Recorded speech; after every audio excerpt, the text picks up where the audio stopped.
labai daug kalbame apie dirbtino intelekto naujus atsiradusius įrankius ir jų naudojimą ir mano suopračiu, kad dalį tų epizodinių žinių mes jiems ir atiduosim ir žmogaus pranašumas, lyginant su dirbtiniu intelektu, lieka tos vat numanomos žinios. Kaip čia koreliuoja neuropsichologija? Mes matome, kad kai technologijos tobulėja ir vis daugiau tų funkcijų yra perduodama išoriniams objektams, ar tai būtų seniai evoliucijos eigoje tiesiog rašytiniai šaltiniai, kur galima sudėti žinias ir tampa nebe taip svarbu jas visą laiką žinoti ir pasakojimo kultūra pradeda nukentėti. Dabar mes matome, kad žiniom persikeliant į erdvę, iš kurios labai lengva jas gauti, prastėja žmonių tarpusavio santykiai, nes vis mažiau reikšmės yra priskiriama tom žiniom, kurias kitas gali papasakoti. Tai jeigu man kažką reikia sužinoti, aš jau ne kreipsiuosi savo kontaktus, iš kurių galiu gauti tą informaciją, o tiesiog pats galiu rasti erdvėje, todėl labai socialinis gyvenimas nukenčia. Poreikis megzti, poreikis palaikyti kontaktus, bendravimo įgūdžiai. Čia labiau mes šitose srityse matome praradimus. Išvystymas žemėlapių programėlių. Matome, kad tie žmonės, kurie daugiau jomis naudojasi, jiem po to tampa sunkiau orientuotis erdvėje, sunkiau rasti kelią, sunkiau atsiminti kelią.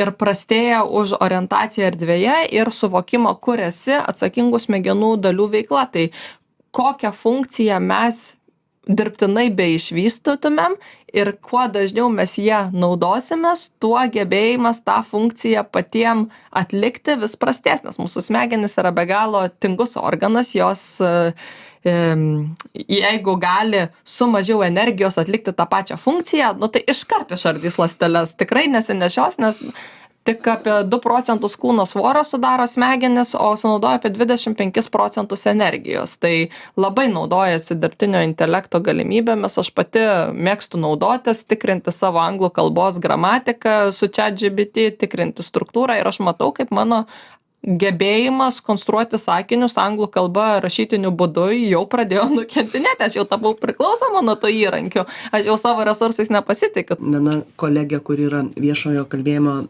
ekspertė, pasakojo, kad pasiruošė vieną jai mažai pažįstamą tema prezentacija su dirbtinu intelektu ir per visus principus viešo kalbėjimo, per kriterijus, tai yra tobula prezentacija, sako, aš perskaičiau ir staiga suprantu, o kur aš.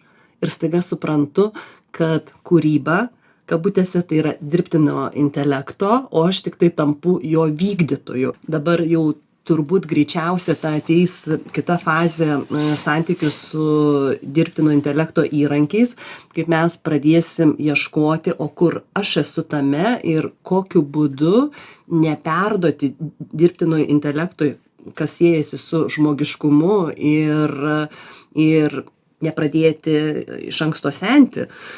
Tai jūs čia gerą labai svarbų aspektą paminėt. Aš irgi labai mėgstu jį atkreipdėmėsi į tokias funkcijas kaip saviveiksmingumas. Tiek kiek studijuoju vaiko raidą, tiek laimę vyresniame amžiuje, saviveiksmingumas, pasitikėjimas savimi tikrai turi didelį svorį. O kaip saviveiksmingumas yra vystomas? Tai yra išsikeliant įveikiamą užduotį, ją įveikiant, matant grįžtamąjį ryšį, ir mes matome ir neurocheminius pokyčius, tą atlikus, dopaminas išsiskiria, jeigu tai yra dar prie kitų žmonių, tai ten oksitocinas, serotoninas ir ta fiziologija, jinai vyksta ir mes nuo to tampame laimingi. Jeigu ne aš padarau, jeigu už mane padaroma, viso to nevyksta, tie ryšiai smegenyse nesiformuoja, ta fiziologija nevyksta. Va šiandien mano dukra 3 metų ryte rengiasi.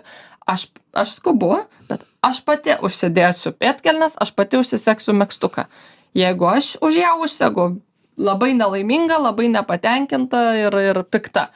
Kai mes padarom patys, kai mes įnešam indėlį, net jeigu yra prastesnis rezultatas, mes būname daug laimingesni, nes ir tą matome ir fiziologinių lygmenių pagal tai, kokios cheminės medžiagos išsiskiria. Jeigu už mus kažkas kitas padaro, jos neišsiskiria ir nuo to priklauso laimė.